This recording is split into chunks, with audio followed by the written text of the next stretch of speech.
কোরবানির গুরুত্বপূর্ণ অনেকগুলা মাসালা বলা হবে, একদম মন দিয়ে শুনবেন মাসালাগুলা। প্রথম কথা, সামর্থ্য হওয়ার পরে যদি কেউ কোরবানি না করেন, মুসনাদে আহমদের একটা বর্ণনা আছে, 16 নম্বর খণ্ড 120 নম্বর পৃষ্ঠা। রাসূলুল্লাহ সাল্লাল্লাহু আলাইহি সাল্লাম বলেন, মান ওয়াজাদা সাআ, কারো যদি সামর্থ্য থাকে, থাকার পরেও আলাম ইউদাহি, সে কোরবানি দেয় না, সামর্থ্য আছে কোরবানি দেয় না, ফালা ইয়াকরাবান্না মুসাল্লানা, সে যেন আমাদের ঈদগাহে না আসে। রাসূলুল্লাহ সাল্লাল্লাহু আলাইহি সাল্লাম বলেন, সামর্থ্য থাকার পর যদি কেউ কোরবানি না দেয়, সে যেন আমাদের ঈদগাহে না আসে। এখন কোরবানি কার উপর ওয়াজিব, খুব মন দিয়ে শুনবো আমরা। প্রাপ্তবয়স্ক সুস্থ মস্তিষ্ক সম্পন্ন ব্যক্তি, প্রাপ্তবয়স্ক সুস্থ মস্তিষ্ক সম্পন্ন ব্যক্তি, সে যদি নেসাব পরিমাণ মালের মালিক হয়, তার উপর কোরবানি দেওয়া ওয়াজিব। আবার বলছি, সুস্থ মস্তিষ্ক সম্পন্ন নেসাব পরিমাণ মালের মালিক যদি 10, 11, 12 তারিখ এই 3 দিনের কোনো একদিন হয়, 10, 11, 12, আবার বলছি 10ই জিলহজ, 11ই জিলহজ, 12ই জিলহজ সূর্যাস্তের আগে, 12ই জিলহজ সূর্যাস্তের আগে যদি কেউ যাকাত দিতে হয়, যেই নেসাব হইলে ওই নেসাবের মালিক যদি কেউ এই 3 দিন হয়, যাকাত দেয় কয় বছর পুরো হইলে? 1 বছর। এটা 1 বছর না, মাত্র কয় দিন? 3 দিন।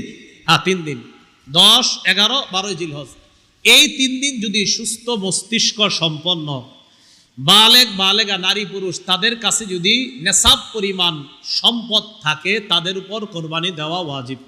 মনে থাকবে তো? আল্লাহ আমল করার তৌফিক দান করেন।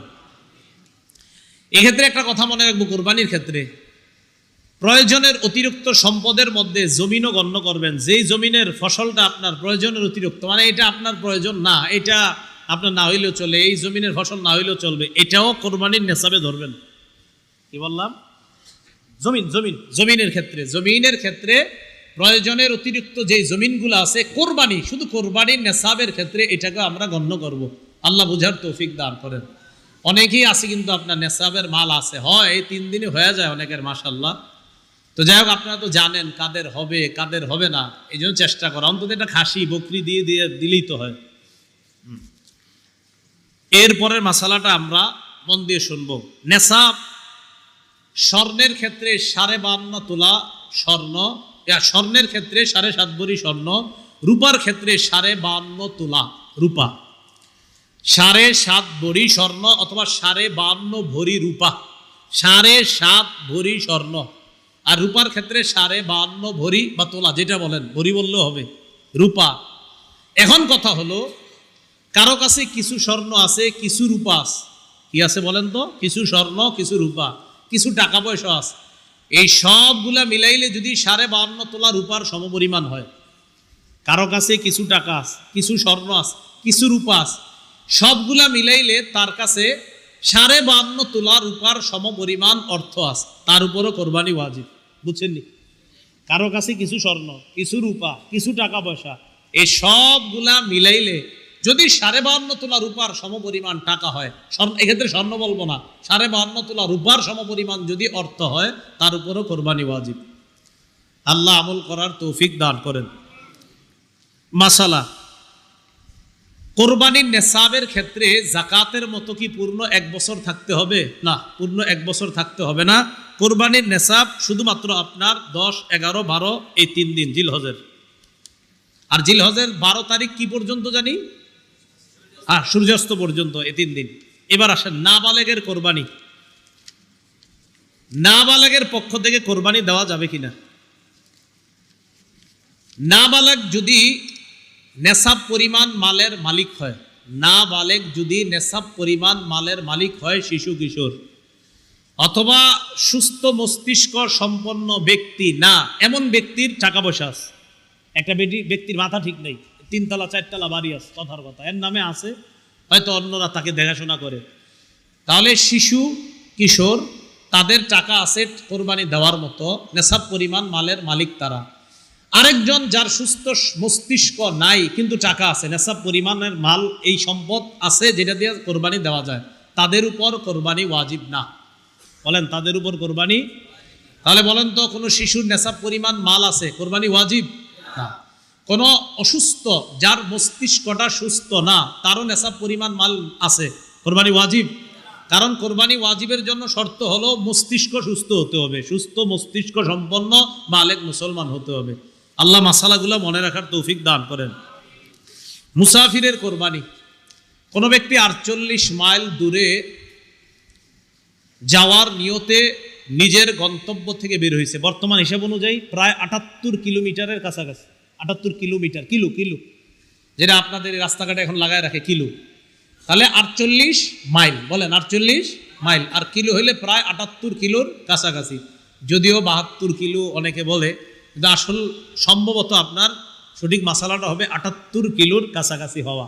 এরপর ওলামায়ে কেরাম আছেন, তাহকিক করার তো অবশ্যই সুযোগও থাকে। তো যাই হোক 48 মাইল তো মনে থাকবে, 48 মাইল এটা ঠিক আছে।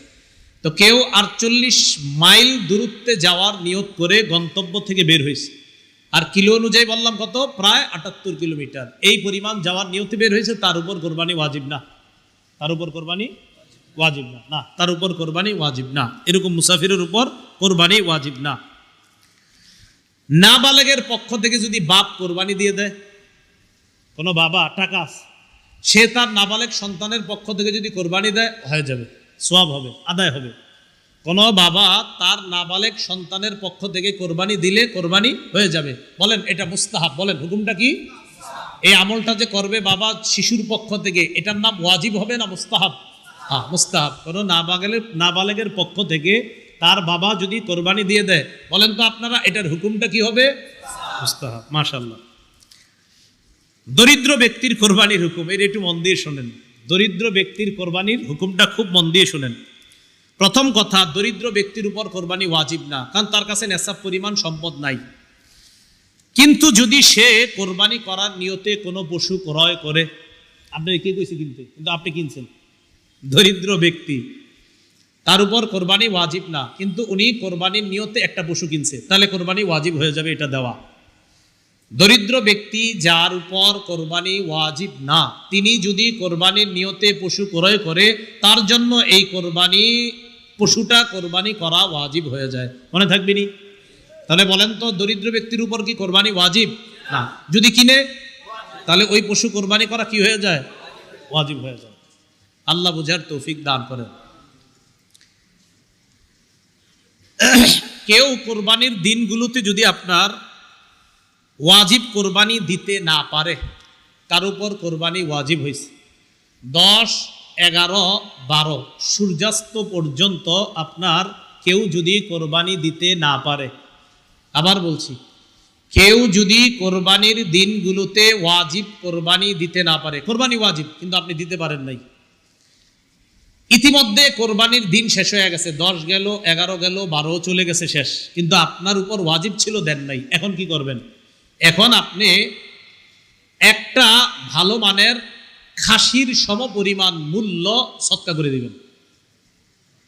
একটা ভালো মানের খাসির সমপরিমাণ মূল্য, এখনো কিনেন নাই, পশু কিনেন নাই। ও এক্ষেত্রে মনে রাখবেন, আপনার উপর কোরবানি ওয়াজিব, এখনো আপনি পশু ক্রয় করেননি, কোরবানি ওয়াজিব হয়েছে কিন্তু পশু কিনেন নাই। ইতিমধ্যে 10 গেল, 11ই জিলহজ গেল, 12ই জিলহজ চলে গেল, এখন আপনি কোরবানির পশু কিনেন নাই, কোরবানিও দেন নাই, সেক্ষেত্রে আপনি কি করবেন বলেন তো? আপনি একটা ভালো মানের ছাগলের মূল্য সদকা করে দিবেন। ছাগলের মূল্য কি করে দিবেন? সদকা করে দিবেন। এখন কথা হলো, পশু ক্রয় করছেন, পশু ক্রয় করছেন, আবার বলছি, বলেন তো এখন যে মাসালাটা বললাম, আমি বলছি কোনো ব্যক্তি কোরবানি ওয়াজিব 10, 11, 12 এই 3 দিনের মধ্যে পশু কিনে নাই, কোরবানিও দেয় নাই, বলেন তো কি করবে? কি সদকা করবে? একটা ছাগলের মূল্য সদকা করে দিবে, ছাগল বলি আমরা, ছাগলের মূল্য সদকা করে দিবে। এখন কথা হলো, কিনছেন, পশু কিনছেন, কিনার পরে 10, 11, 12 কোরবানি করেন নাই, আগেরটা হলো কিনেন নাই, কোরবানিও দেন নাই, এটা হলো ওয়াজিব হয়েছে, পশুও কিনছেন কিন্তু কোরবানি দেন নাই, ইতিমধ্যে 10, 11, 12 চলে গেছে, সেক্ষেত্রে কি করবেন? সেক্ষেত্রে ওই জীবিত পশুটাই সদকা করে দিবেন। সেক্ষেত্রে কি করবেন? জীবিত পশুটা। আবার মন দিয়ে বুঝেন, তাহলে এবার আপনাদেরকে জিজ্ঞাসা করি, কারণ এখানে আরেকটা মাসালা বলবো ইনশাল্লাহ। 1 নাম্বার, কোরবানি ওয়াজিব 10, 11, 12 এই 3 দিনের মধ্যে পশু কিনেন নাই, কোরবানি দেন নাই, কি পরিমাণ মূল্য সদকা করে দিবেন? ছাগলের। আচ্ছা, আপনি কোরবানির পশু কিনছেন, 10, 11, 12 চলে গেল, কোরবানি দেন নাই, এখন কি করতে হবে? জীবিত এই পশুটা সৎকা করে দিবেন। কথার কথা 10, 11, 12 পরে ওই পশু আপনি জবাই করে ফেলছেন।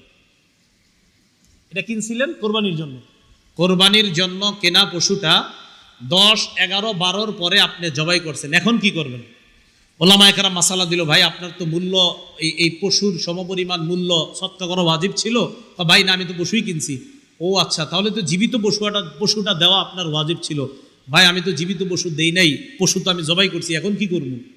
এখন মাসালা হলো, এই পশুর যে গোস্তগুলা, এই গোস্তগুলা আপনি সৎকা করে দিবেন। তবে সৎকা করার সময় মাপতে হবে। মাপার পর দেখবেন কত টাকা হয়। যদি দেখেন পশু কিনছিলেন 20,000 টাকা দিয়া, গোস্ত মাইপা দেখেন 18,000, তাহলে পশুর এই গোস্ত 18,000-এর সমপরিমাণ গোস্ত সৎকা করার পর আরো 2,000 টাকা সৎকা করবেন। আল্লাহ জানে, বুঝছেন নি? বুঝছেন, মনে হয় বুঝছেন। হ্যাঁ, বুঝছেন না? আরে বুঝলে আলহামদুলিল্লাহ। পশু কিনছেন, কেনার পরে কোরবানি দেন নাই, এখন 10, 11, 12 পরে জবাই করছেন। ওলামায়ে কেরাম বলছে, আপনি এটা জবাই করলেন কেন? জীবিত সৎকা করে দিতেন। হুজুর আমি তো ভুল করে ফেলছি, কি করবো এখন? ও আচ্ছা ঠিক আছে, গোস্তগুলাই সৎকা করে দেন। এখন আপনি গোস্তগুলা মাপছেন, মাইপা দেখলেন এই গোস্ত বর্তমানে 18,000, কথার কথা 18,000 হয়, কিন্তু পশু কিনছিলেন 20,000 টাকা দিয়া, তো 20,000 হইতে আরো বাকি কত? এই গোস্ত সৎকা করার পর আরো 2,000 টাকা সৎকা করেন। বুঝেননি? আচ্ছা আচ্ছা, আল্লাহ বুঝার তৌফিক দান করেন। ঠিক আছে, এই মাসালাগুলো খুব আপনারা মনে রাখার চেষ্টা করবেন।